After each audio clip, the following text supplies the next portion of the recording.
Also in New Jersey, mystery booms. Residents and police in one community want to know what and who are behind a series of extremely loud noises that sound like explosions, and they've been rattling a lot of people in town for weeks now.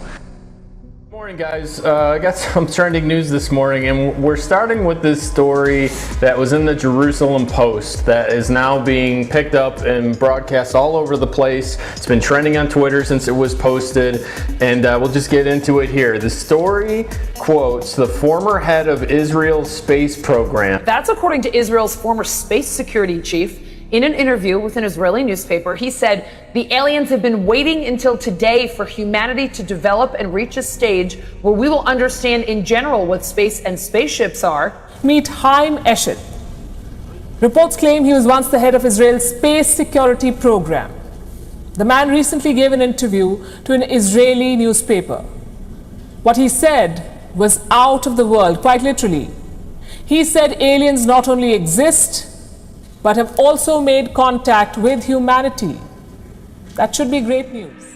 Well, this is quite a story, and it comes from the man who headed Israel's space security program for nearly 30 years. Chaim Eshed is making the extraordinary claim that the United States and Israel have been in contact with a group of aliens for years. Not immigrants, but extraterrestrials. Listen up, all you believers. 2 classified Pentagon reports on UFOs have been revealed, including a newly leaked photo. Here it is, showing what the pilot described as a silver object found hovering above the Atlantic Ocean. And if you zoom in, it appears to be some sort of triangular object. The report reportedly could not rule out alien or non-human technology.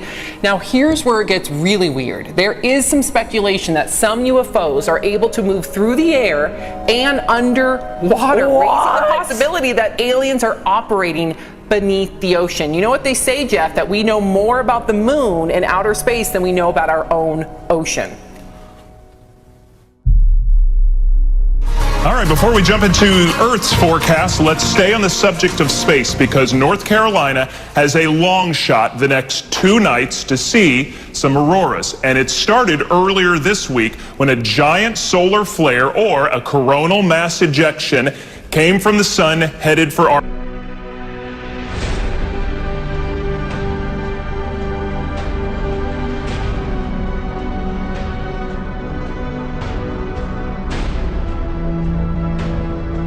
Well, we turn now to a new book that explores what scientists call the 6th extinction, the massive dying off of animal and plant life that is happening today.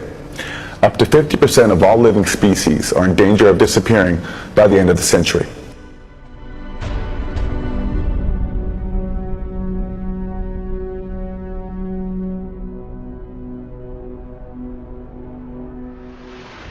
The figures are staggering. She writes, quote, "It's estimated that 1/3 of all reef-building corals, 1/3 of all freshwater mollusks, 1/3 of sharks and rays, 1/4 of all mammals, 1/5 of all reptiles, and 1/6 of all birds are headed toward oblivion. The losses are occurring all over, in the South Pacific and in the North Atlantic, in the Arctic and the Sahel, in lakes and on islands, on mountaintops and in valleys." To say the least, a chilling title, the 6th extinction. So take it forward. What does that mean exactly? Well, as Aaron mentioned, there have been 5 previous. I guess we call them major mass extinctions, because I should say there's sort of an oxymoron. You can also have a minor mass extinction, but 5 major ones that we see in the fossil record. Now let's turn to Australia, where experts say that one of the country's most iconic animals, the koala, is living on the brink. And we saw the awful images of the koalas with the little burnt paws after the bushfires. How endangered are they? So they are endangered in the way that, they're losing their habitat and they are not coping with heat wave, even less obviously with fire. So they are declining across most of their range. The sad reality is that many more other species are declining even more than the koala. So it's kind of a trend that we see across all animals at the moment. And his theory was that animals only went extinct in these catastrophic waves. Something happened, the planet changed. Otherwise, why else would they go extinct?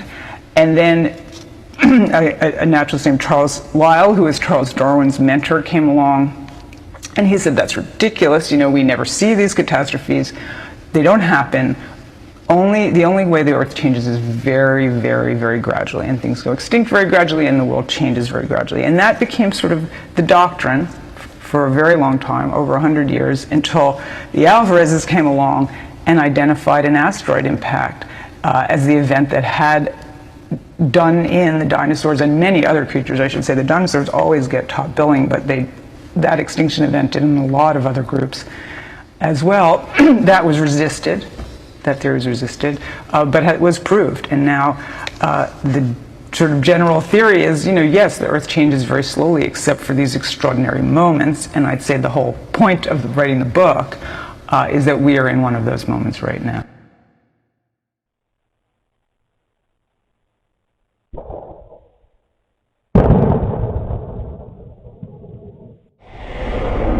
We live out here because it's quiet. They say it's disturbing the peace and quiet that people in Mullica Township are used to. Oh my God. Yes, I heard a really loud bang, like it shook the entire house. Over the past month, police have gotten numerous 911 calls. There was just a tremendous explosion nearby. From folks hearing extremely loud noises that sound like explosions. It's been happening once a week. I mean, it's almost blowing our houses off the foundation. Over the weekend, they were so close to my house that it made us uneasy, that just something's not right. A little bit between a shotgun and a cannon. It just sounds like it's a bomb dropped from a plane. The repetition was just seconds apart. It just just put questions in my head. Are we being invaded or that kind of thing? That's how severe it was. Exactly. They're living in the center of Earth just like they're living in the center of the moon. He thinks they're in the moon. Oh, Jeff has his candy shell He thinks the moon's theory. inside out. He's not going to let go of that. I like it. I think we have a lot to learn when it comes to alien life. I think it's all been classified for a reason. I think it's dripping out. I think most people know. I think most people think there are. We're starting to. I think we know the tip of the iceberg, bro. All right. Okay. All right. I know we're at a frat bar. Let me turn my hat backwards. Play some darts. Beer pong. I am here to discuss the so-called flying saucers. Since 1947, we have received and analyzed between 1,000 and 2,000 reports. We can say that the recent sightings are in no way connected with any secret development by any department of the United States. That wasn't my forte.